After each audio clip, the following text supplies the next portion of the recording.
signez ça ou votre carrière est terminée. La phrase a claqué dans la salle de réunion comme une portière de voiture. Mon nouveau directeur, Nathan Chevalier, n'a pas seulement poussé la lettre de démission vers moi. Il l'a abattue sur la table avec une telle force que le plateau de verre a vibré sous le choc. Ses doigts, effilés et durs, appuyaient sur le bord du papier, comme pour me défier de refuser. Je fixais les mots dactylographiés. Démission, effet immédiat. Les murs de la pièce, gris et impersonnels, semblaient se resserrer. L'air conditionné bourdonnait doucement. Derrière la cloison vitrée qui donnait sur le plateau, des silhouettes de collègues passaient, indifférentes, dans le couloir baigné de lumière blanche. La voix de Nathan est tombée à un murmure venimeux. « Soyez un peu intelligente, Élise. Si vous vous opposez à moi, vous ne retrouverez jamais de travail dans ce secteur. C'est un petit monde. » Je me suis efforcé de garder un visage neutre, alors qu'une dizaine de souvenirs me percutaient. Les nuits passées à peaufiner des rapports qu'il s'appropriait le lendemain en comité de direction, avec un sourire de conquérant. Et la semaine dernière, ces anomalies que j'avais relevées dans les factures d'un prestataire, des chiffres qui n'avaient aucun sens, des chiffres que Nathan ne voulait surtout pas que j'examine. J'aurais dû avoir peur, une petite part de moi l'était sans doute, mais plus forte que la peur, une autre sensation, plus tranchante, s'est éveillée. Ce que Nathan ignorait, c'est que je me préparais à ce moment depuis des semaines. J'ai soulevé lentement le stylo, le cœur battant à tout rompre. J'ai signé, mais pas avant que mon regard ne s'attarde sur une phrase au milieu du formulaire type. J'ai changé un seul mot, un unique mot. La différence entre une sortie en douceur et une bombe à retardement pour les prud'hommes. Pour bien comprendre ce qui a suivi, il faut saisir une chose essentielle. Le pouvoir, ce ne sont pas les titres sur une carte de visite, c'est de savoir précisément quand et comment riposter. Si vous vous êtes déjà senti acculé, piégé par quelqu'un de plus puissant, alors cette histoire vous parlera. Car il ne s'agit pas seulement de vengeance, il s'agit de connaître sa propre valeur quand quelqu'un essaie de l'effacer. Je m'appelle Élise Lambert, j'ai 35 ans. Je suis responsable des opérations financières avec 10 ans d'expérience dans la conformité des entreprises. Et non, je ne suis pas une tête brûlée. Je planifie tout. Mon agenda est un code couleur. Je lis chaque contrat 2 fois. J'ai grandi en regardant mon père diriger son petit cabinet d'expertise comptable à Orléans, où chaque décimale comptait. « Vérifie toujours les petites lignes, Élise, me disait-il. C'est la plus petite clause qui change tout un contrat. » C'était mon mantra.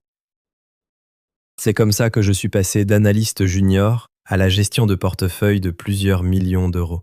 Et c'est aussi pour ça qu'en moins de 3 mois après l'arrivée de Nathan, j'ai compris que quelque chose clochait. Nathan Chevalier avait été muté du siège de Lyon avec la réputation de ne pas faire dans la dentelle. Grand, charismatique, impitoyable. Le genre d'homme qui concluait un marché avec une poignée de main et une menace enrobée dans un sourire. Au début, je lui ai accordé le bénéfice du doute. Et puis des fissures sont apparues. Ça a commencé par de petites choses. Un rapport de bonus qui incluait des chiffres non autorisés, une note de frais avec un prestataire que je ne connaissais pas. J'ai d'abord pensé à une erreur, jusqu'à ce que je croise les archives et que je réalise que les chiffres avaient été manipulés. J'ai prudemment soulevé le point une fois. Ces virements ne respectent pas notre procédure interne. Je pense qu'on devrait les signaler. Nathan n'a même pas levé les yeux de son ordinateur portable. Ça ne vous regarde pas. Contentez-vous de valider. Je n'ai pas insisté. J'ai commencé à documenter. Email, capture d'écran, rapports imprimés. Chaque anomalie, chaque approbation douteuse, car les gens comme Nathan comptent sur votre peur, sur votre docilité. Puis est arrivé l'entretien d'évaluation. Après 8 ans à dépasser les objectifs, j'étais soudainement qualifié de difficile, manquant d'esprit d'équipe. Je savais parfaitement où il voulait en venir. Il préparait le terrain pour me pousser dehors. L'ultimatum est tombé 2 semaines plus tard. Une réunion surprise. Pas d'ordre du jour, pas de RH. Juste Nathan, la lettre et la menace. Alors j'ai signé, avec mon mot modifié et tout mon dossier prêt. Quand Nathan m'a arraché le papier des mains, son sourire narquois était celui d'un homme certain de sa victoire. Je me suis levé, je l'ai regardé dans les yeux et j'ai dit calmement « J'aimerais en avoir une copie, s'il vous plaît. » Son sourire s'est figé une seconde.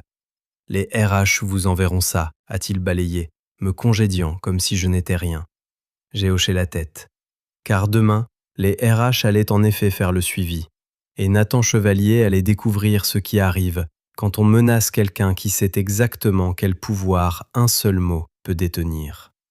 J'ai quitté la salle de réunion sans un regard en arrière. Il était déjà en train de taper sur son téléphone, prévenant sans doute les RH pour finaliser mon départ. Je n'ai pas claqué la porte, je n'ai pas fait de scène, ce n'est pas comme ça qu'on gagne. J'ai marché calmement jusqu'à mon bureau, j'ai rassemblé mes affaires dans un unique carton et j'ai posé une enveloppe soigneusement étiquetée sur le bureau vide. Elle contenait tout ce que j'avais collecté ces 2 derniers mois. Les registres des transactions modifiées, les emails où Nathan m'ordonnait de valider sans poser de questions, les copies des notes de frais avec des paiements de prestataires gonflés, les captures d'écran des modifications du système remontant à l'identifiant de Nathan. Et bien sûr, une copie de la lettre de démission que je venais de signer, où j'avais rayé le mot volontaire et écrit à la main « démission forcée sous la contrainte ». C'était une tournure juridique que j'avais apprise après des semaines passées à éplucher des cas de droit du travail le soir. Une simple phrase, suffisante pour transformer une démission en un potentiel licenciement abusif. J'ai glissé l'enveloppe dans mon sac et vérifié mon téléphone. Un seul message clignotait. C'est fait ? C'était Chloé, mon amie du service juridique, la seule personne au courant de tout. Oui, j'arrive, ai-je répondu. Chloé travaillait pour le cabinet Becker et Associés, les avocats attitrés de notre entreprise en droit social. Nous nous étions rencontrés lors d'un séminaire 3 ans plus tôt. Contrairement à beaucoup d'avocats d'affaires, Chloé avait un faible pour les salariés broyés par un management toxique. C'est elle qui m'avait dit exactement quelle phrase insérer dans cette lettre. Je l'ai retrouvée dans un petit café sur le parvis de la Défense. D'un seul regard, ses yeux bleus perçants ont analysé mon expression. « Tu as gardé ton calme ?» J'ai acquiescé. Elle a eu un sourire satisfait. « Bien, c'est la moitié de la bataille. L'autre moitié, c'est de laisser les RH tomber tout seuls dans leur propre piège. » Je lui ai tendu l'enveloppe. Elle l'a parcourue sans un mot, haussant juste un sourcil à un moment donné, pendant que le percolateur sifflait derrière le comptoir. « Des rétrocommissions, à ce que je vois. On dirait bien, ai-je dit doucement. Toujours les 2 mêmes prestataires. » Les 2 sont apparus juste après l'arrivée de Nathan. Chloé a posé les documents et m'a regardé droit dans les yeux. « Élise, tu te rends compte que ce n'est plus seulement une affaire pour les prud'hommes ? Si ça tient la route, on parle de fraude, de responsabilité de l'entreprise, potentiellement d'une enquête pénale. » Je n'ai pas scié. C'est pour ça que j'ai des copies, des sauvegardes, et oui, tout est horodaté. Elle a expiré en hochant la tête. Je transmets ça à leur direction juridique demain matin, juste après que les RH auront traité ton dossier. Ne t'inquiète pas, dès qu'ils vont comprendre ce que tu as fait, ils vont passer en mode gestion de crise. Ce mot, crise, m'a marqué. Car Nathan, lui, ne connaissait pas la crise. Il la créait pour les autres. Du moins, c'est ce qu'il croyait. Le lendemain matin, à 9 heures précises, je suis entré dans le bureau des ressources humaines, mon carton à la main. Karine, la responsable RH, m'a offert un sourire de circonstance qui n'atteignait pas ses yeux. « Élise, merci d'être passée. On va juste finaliser vos documents et vous raccompagner à la sortie. » « Bien sûr, ai-je acquiescé poliment. Il me faudra une copie signée de l'accusé de réception de ma démission pour mes archives. » Elle a hésité, feuilletant son dossier. « Eh bien, en fait, nous vous enverrons une confirmation numérique. »« J'attendrai, ai-je dit d'une voix égale. Je la voudrais signée aujourd'hui. C'est la procédure de l'entreprise, n'est-ce pas ?» Elle a cligné des yeux, prise au dépourvu. « Oui, un instant. » Je l'ai regardée entrer dans le bureau du directeur des RH. Une conversation étouffée a suivi. 30 secondes plus tard, elle est réapparue. Son expression avait changé, plus tendue. « Le directeur aimerait vous parler. » Je l'ai suivi, le cœur battant, régulier mais fort. Marc Duval, le DRH, se tenait derrière son bureau. Il m'a fait signe de m'asseoir, puis il a laissé tomber une seule feuille de papier sur la table entre nous. Ma lettre de démission, avec ma modification manuscrite qui lui faisait face. Démission forcée, sous la contrainte. a-t-il lu à voix haute avant de lever les yeux vers moi. Élise, qu'est-ce que ça signifie? J'ai soutenu son regard sans flancher. C'est la description exacte des faits. J'ai signé sous la menace, dans une réunion à huis clos sans représentant des RH, et j'ai tout documenté. Il y eut un silence. Puis Marc Duval s'est raclé la gorge.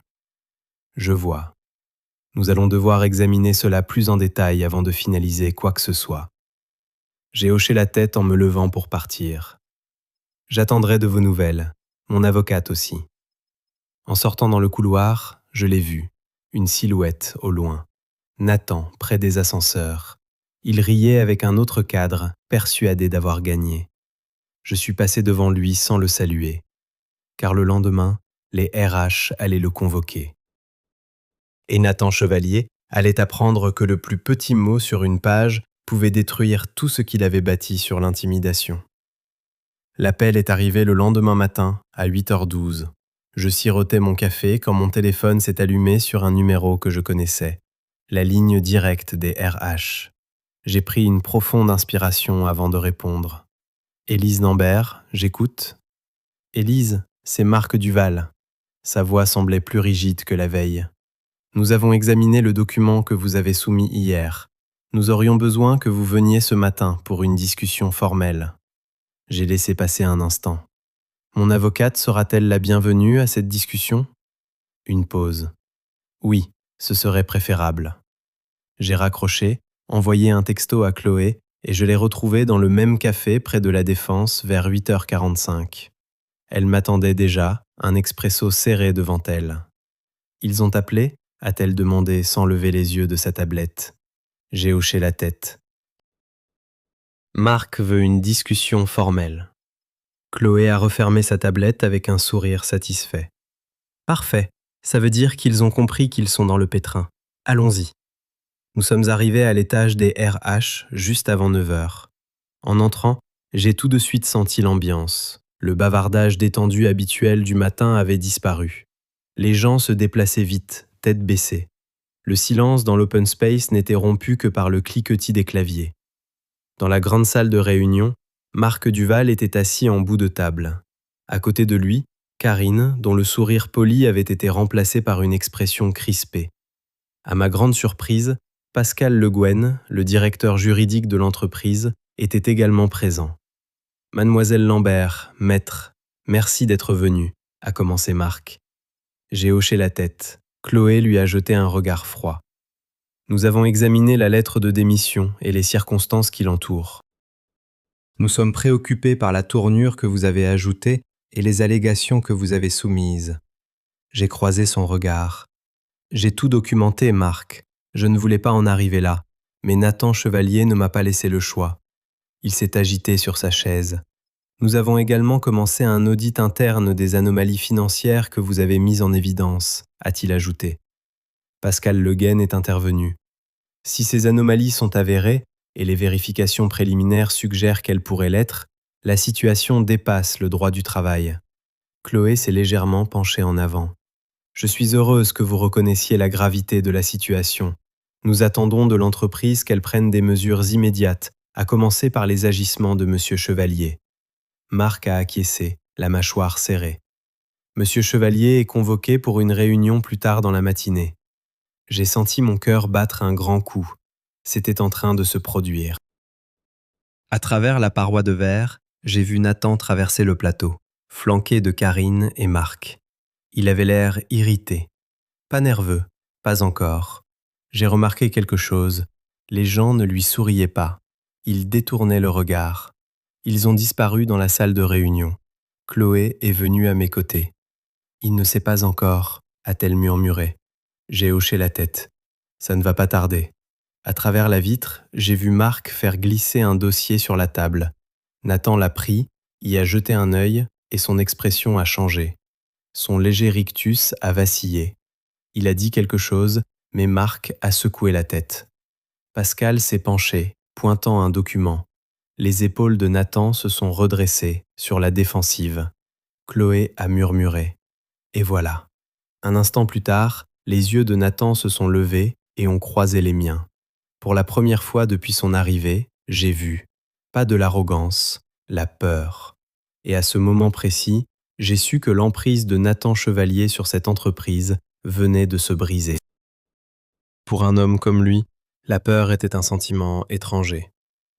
À midi, Chloé et moi avons été rappelés au RH. Nathan n'était plus là. Nous avons placé M. Chevalier en mise à pied à titre conservatoire avec effet immédiat, dans l'attente d'une enquête approfondie, a annoncé Marc. Et concrètement, ai-je demandé. Pascal a répondu. Cela signifie qu'il a été démis de toutes ses fonctions, ses accès révoqués. Chloé a hoché la tête. C'est un début. Nous faisons appel à un cabinet d'audit externe, a ajouté Marc. Un nœud dans ma poitrine s'est un peu desserré. Pascal a ajouté, presque à regret, 2 membres du personnel se sont déjà manifestés ce matin pour des expériences similaires avec M. Chevalier. Ce n'était plus seulement mon histoire. Cet après-midi-là, en retournant à mon bureau, je m'attendais à des chuchotements. À la place, un par un, des collègues se sont arrêtés à mon poste. Pas de grands gestes, juste de petites phrases. Bien joué, Élise. Si jamais tu as besoin de soutien, même Théo, un analyste junior qui avait toujours fait profil bas, m'a déposé un café de la machine en murmurant « Merci d'avoir tenu bon ». Pendant des mois, je m'étais senti isolé, mais maintenant, les autres voyaient aussi. Le vendredi, les rumeurs allaient bon train. Nathan aurait été escorté hors du bâtiment. Une équipe d'audit d'urgence s'est installée au 10e étage. J'ai passé la semaine suivante en entretien avec eux et les RH. Plus ils creusaient, plus la situation de Nathan empirait. Vendredi soir, j'ai reçu un message de Chloé. Première conclusion, Nathan risque des poursuites pénales. Ça va ? J'ai fixé l'écran un long moment, de la fierté, de la satisfaction peut-être, mais surtout un sentiment de justesse. Ça va, merci. Elle a répondu une seconde plus tard. Non, merci à toi, tu n'as pas seulement sauvé ta peau. Je regardais par la fenêtre les lumières de la ville qui scintillaient. Chloé avait raison. Il ne s'agissait pas de vengeance, il s'agissait de refuser d'être une victime silencieuse. Le lundi matin, le nom de Nathan Chevalier avait disparu de l'annuaire de l'entreprise. Son bureau, autrefois une forteresse, était vide. Au milieu de la semaine, les auditeurs ont découvert l'ampleur du système. Plus de 700 000 € de transactions suspectes. Pire, des emails laissaient entendre que certains cadres supérieurs avaient fermé les yeux. Le jeudi, j'ai été convoqué à une réunion de la direction. Agnès Cartier, la PDG elle-même, était assise en bout de table. Chloé était avec moi. « Élise », a-t-elle commencé, « votre documentation a été cruciale pour révéler des défaillances systémiques. Nous avons l'intention de réparer les choses. Nous souhaitons vous offrir votre réintégration officielle à votre poste, avec un salaire rétroactif. » J'ai soutenu son regard. « Et qu'en est-il des autres, ceux qui ont parlé ? Que leur arrive-t-il ? » « Nous examinons chaque cas, a dit Pascal. Aucune mesure de rétorsion ne sera prise. J'ai hoché la tête, pas encore satisfaite. Quels changements seront mis en place pour que cela ne se reproduise plus ? Agnès a marqué une pause. Nous restructurons le département de la conformité. Nous aimerions que vous dirigiez le nouveau programme d'intégrité en me rendant compte directement. La pièce est devenue silencieuse. C'était la possibilité de refaçonner le système qui avait failli me détruire. J'ai pris une profonde inspiration. J'accepte, à une condition, que chaque personne qui a parlé bénéficie de la même protection que moi, et que l'entreprise publie une déclaration reconnaissant que c'est le silence qui a permis à cette situation de se produire. Pendant un instant, personne n'a parlé, puis Agnès a lentement hoché la tête. Entendu. Cet après-midi-là, Chloé et moi sommes sortis ensemble du bâtiment. « Tu aurais pu demander un chèque avec beaucoup de zéros » m'a-t-elle glissé. J'ai secoué la tête. Il n'a jamais été question d'argent. Il était question d'empêcher que ça recommence. Chloé a souri. Tu sais, la plupart des gens craquent avant. Ils acceptent un arrangement et disparaissent. J'ai croisé son regard. Alors il est peut-être temps que nous soyons plus nombreux à ne plus disparaître. 2 semaines plus tard, une note de service est parue. L'entreprise met en place un nouveau programme d'intégrité et de conformité, dirigé par Élise Lambert, directrice de l'intégrité d'entreprise. Entre les lignes, tout le monde savait. Nathan Chevalier ne reviendrait pas. L'histoire de Nathan, elle, ne s'est pas terminée en silence. Une enquête officielle a révélé que ces malversations remontaient à son ancienne entreprise. Des poursuites ont été engagées. Son nom a fait les gros titres, non pas comme une étoile montante, mais comme un avertissement.